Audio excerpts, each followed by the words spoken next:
네, 저도 처음에는 이제 물감과 붓으로 캔버스에다 그림을 그리던 화가였었는데요. 작업을 하다 보니까 굉장히 많은 갈증이 있었던 것이 제가 생각보다 실제 공간에 관심이 많더라고요. 그래서 그 작은 캔버스 또는 종이 작업에서 그 스케일에 대한 어떤 갈증이 있었고, 컴퓨터를 제가 학교에서 이제 처음 접하게 됐는데, 원래 처음에는 그 워드를 치러 들어갔다가 그림판을 만났어요. 그림판을 만나서 거기서 이제 어떤 백지에서 다양한 형태들이 신속하게 효율적으로 탄생하는 것을 보면서 그 도구에 제가 관심을 갖게 됐고, 나중에 포토샵으로 옮겨서 거기서 이제 픽셀을 벽돌 삼아서 작업을 하기 시작하면서 뭔가 다양한 스케일의 작업이 가능하게 됐던 것 같아요.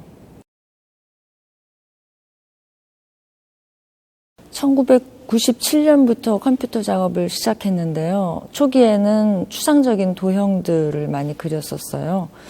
아무래도 픽셀이라는 게 정사각형 모양의 어떤 벽돌 역할을 하다 보니까 창문이라든가 뭐 건물이라든가 이런 어떤 도형들이 주를 이루었었는데요.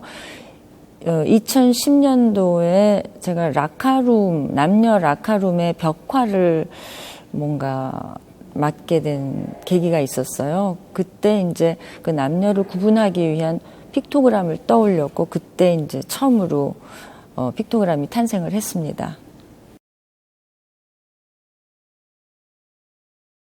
네, 여기서도 이제 픽토그램이 보이는데요.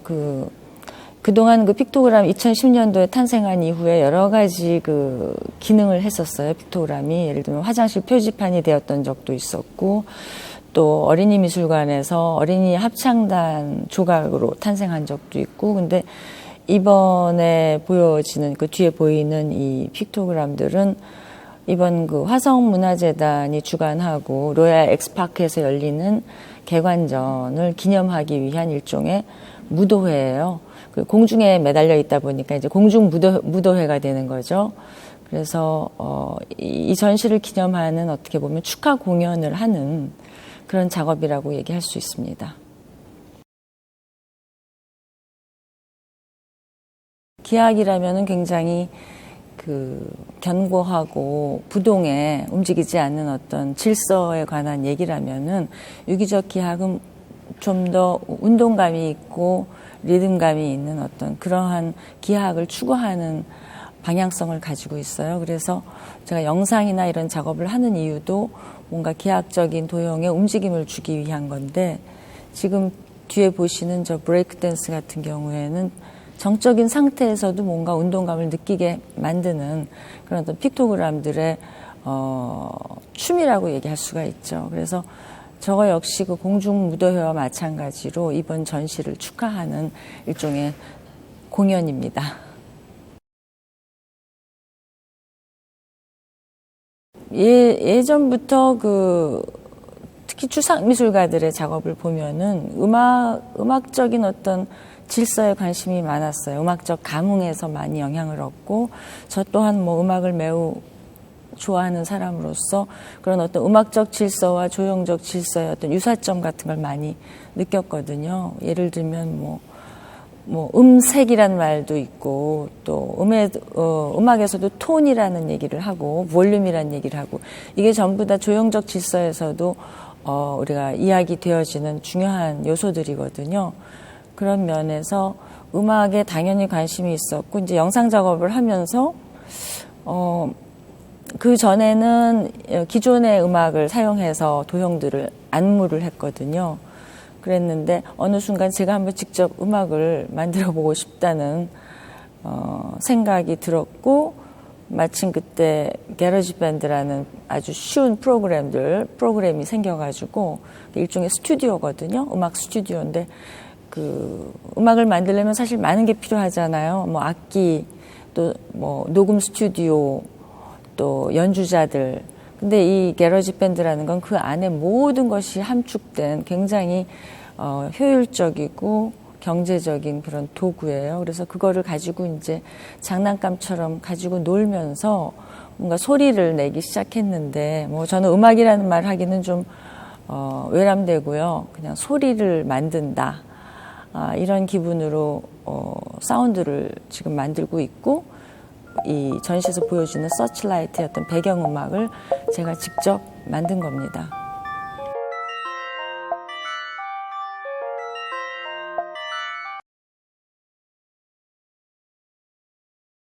저는 항상 그 디자인과 미술의 경계에 관심이 있는 사람으로서 그 아주 지금 유능한 우리 문승지 디자이너랑 같이 전시를 하게 돼서 어떤 그런 경계를 가늠해 볼 수 있는 굉장히 좋은 기회를 얻게 된 것 같아요.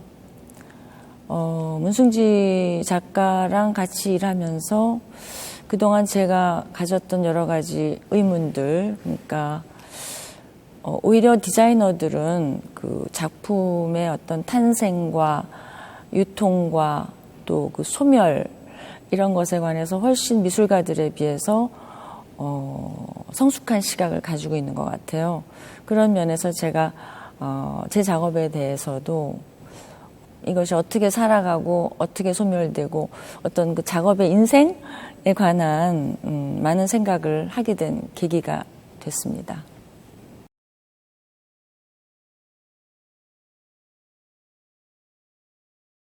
제가 그 마로니에 공원 앞에 말나무라는 조형물을 세운 적이 있어요. 그 말나무는 프랑스 작가 로베르 필리우라는 사람이 한 이야기를 바탕으로 만들어진 건데요. 그 내용이 예술은 삶을 예술보다 더 흥미롭게 하는 것이라는 어떤 내용을 가지고 있어요.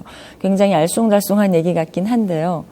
삶과 예술의 어떤 위계 질서에 관한 얘기거든요.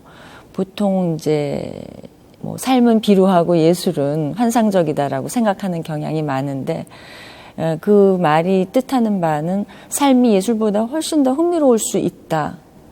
그런데 그것을 만드는 것은 예술가다. 어쩌면 순수 미술과 디자인의 관계를 얘기하는 것일 수도 있고요. 다양한 해석이 가능할 거라고 생각을 해요. 그래서 어떻게 보면 저의 어떤 예술의 목표 라는 것도 어떻게 보면은 삶을 예술보다 더 흥미롭게 하는 것, 삶과 예술의 어떤 위계 질서가 없어지는 것, 이 세상이 다 예술적으로 사람들이 받아들일 수 있는 어떤 그런 상태를 꿈꾸고 있는 것 같아요.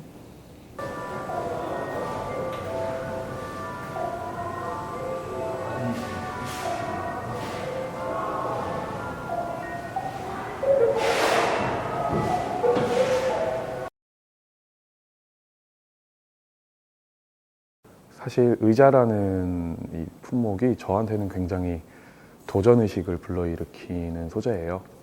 디자인을 하면서 사실 공간에 대한 공간 디자인도 많이 진행을 하고 제품 디자인도 많이 진행을 해왔는데 그 중에 의자라는 이 소재는 굉장히 어려운 구석이 되게 많은 것 같아요. 뭔가 미적인 부분을 쫓으면서도 사실은 가장 안전해야 한다는 그런 기능적인 부분도 놓쳐선 안 되는 품목이다 보니 사실 디자인을 해가는 사람으로서 정말 완벽한 의자를 만들고 싶다라는 그런 도전의식을 계속 불러일으키게 하고 그런 걸 쫓다 보면 저도 언젠가 성장해 있는 사람이 되지 않을까라는 생각을 하면서 그런 의미의 의자 디자인을 계속 진행을 하고 있습니다.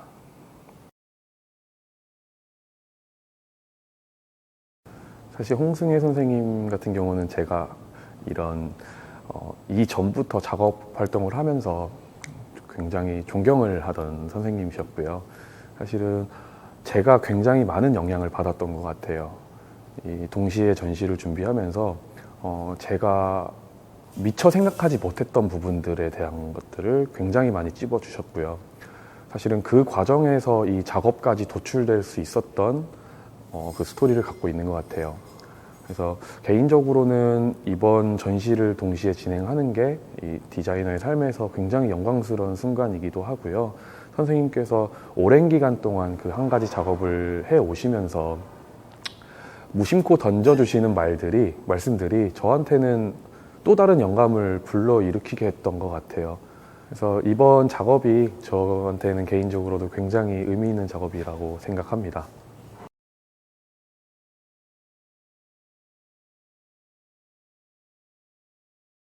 사실 저한테는 버릇 같은 게 하나 있어요. 오래전부터 이렇게 버릇처럼 하는 행위들인데 뭐냐면 그냥 일상에서 아니면 그냥 누군가와 대화를 할 때 아니면 길을 걸을 때 모든 걸 다 키워드로 생각하는 버릇이 있어요. 그래서 그 키워드들을 반복적으로 머릿속에서 되뇌이는 게 있는데 그렇게 지내다 보면 어느 순간 제 무의식에 저장되어 있던 키워드들이 문장으로 나오는 순간들이 있거든요. 그 문장이 나왔을 때, 아이디어가 나왔다. 이 문장이 디자인되면 좋겠다라는 생각을 하는 것 같아요. 그리고 실제로 제가 디자인 작업, 그리고 이런 아트 작업 활동을 하면서도 그런 버릇들이 실제로 작업에 연결이 되는 것들이 굉장히 많았고, 그래서 저는 이제는 그런 저의 버릇에서 그치지 않고 사실은 이걸 시스템화하고 싶은 생각을 갖고 있어요. 그래서 스토리즘이라는 개념에 대한 고민들을 시작하게 됐고, 뭔가 무의식에 이런 키워드들을 계속 넣을 수 있는 방법은 뭘까? 사실은 이건 아직은 저의 습관인데 이거를 훈련하려면 어떻게 해야 될까에 대한 고민들을 하고 있는 것 같아요.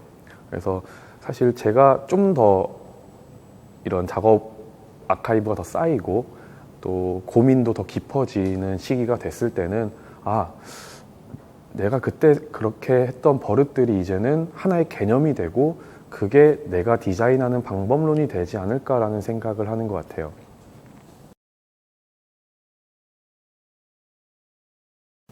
포브라더스는 제가 디자이너로 데뷔하게 된 첫 작품이고요. 사실 제가 환경 문제에 관심을 갖게까지 만들었던 되게 굉장히 의미 있는 작업이에요. 한 장의 합판에서 버려지는 게 하나도 없이 4개의 의자가 나오고 그 4개의 의자가 각각의 고유의 구조를 갖게 돼요. 그래서 비슷한 듯 하지만 굉장히 다른 구조를 가진 의자들이 나오는 컨셉인데, 이 작업을 하게 된 계기가 제가 공장 방문을 해야 되는 일이 있었어요. 그때 공장 한켠에 굉장히 많은 양의 나무가 버려지는 걸 보고 저는 그게 굉장히 처음에는 아깝다라는 생각을 했어요. 그때는 제가 더 어릴 때였기 때문에 이게 왜 이렇게 버려져야 하지? 애초에 쓰레기를 버리지 않게 하는 설계를 하면 어떨까라는 이 작은 생각에서부터 시작했던 프로젝트고요. 그 작업 이후로 저는 디자이너라면 어떤 선을 그려야 하나에 대한 고민을 굉장히 깊게 했던 것 같아요. 그래서 지금도 나아가는 중이고요. 앞으로 어떤 디자인을 할지는 모르겠지만 적어도 제가 고민하고 그리는 선들이 세상에 조금 더 이로운 선이길 바라는 마음을 가지고 있습니다.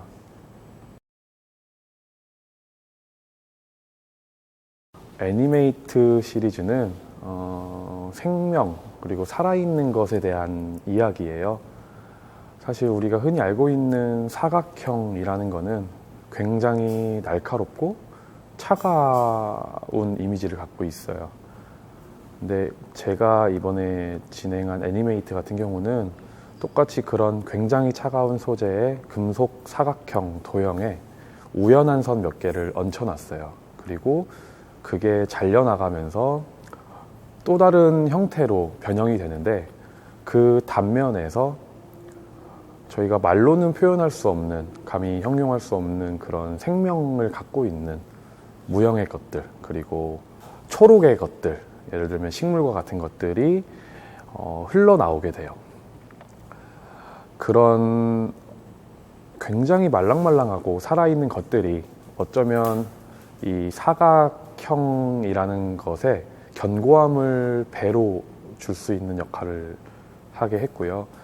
그리고 실제로 이런 소재들이 공간에 놓여지면서 또 다른 사각형 안의 공간에 온기를 불어넣어 줄 수 있는 그런 이야기를 조금은 하고 싶었습니다.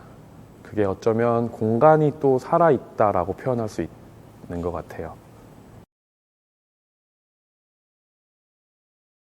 사실 제가 처음에 전시를 위해서 이 공간에 방문했을 때 그 처음에 느꼈던 감정을 끝까지 갖고 가고 싶었어요.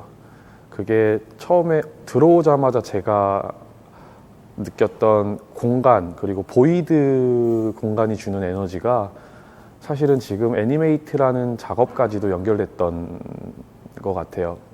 뻥 뚫린 이 보이드 공간 안에 어쩌면 이 공간이 또 다른 사각형일 수도 있겠다라는 생각을 했고, 그 안에 무언가 삶이라는, 아니면 살아있는 것에 대한 그런 온기들을 불어넣고 싶었고요.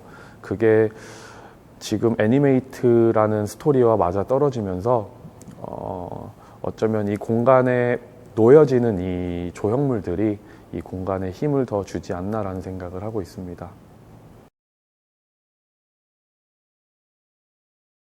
디자이너는 계속 무언가를 고민하고 만들어내야 되는 직업이잖아요. 그러다 보니까 어느 순간부터 이 선 하나하나를 그리는데 굉장히 고민이 많아졌어요. 제가 사실은 환경 문제에도 관심을 많이 갖고 있는데, 항상 디자인을 하면서 버려지는 것들에 대한 것들을 보면서 어쩌면 디자이너라는 직업은 이 물건이 나오기 전부터 그걸 설계를 통해서 세상에 조금은 더 이로운 선을 그릴 수 있겠다라고 생각을 했어요. 그래서 앞으로 나오게 될 새로운 것들이 나온다면 조금은 더 세상에 이로운 것이어야 하지 않나라는 생각을 하게 됐고요. 이게 아직은 뭐 사명감이라고 표현하는 게 사실은 좀 이를 수도 있는데, 저는 지금부터 그런 고민을 해 가려고 노력하고 있습니다.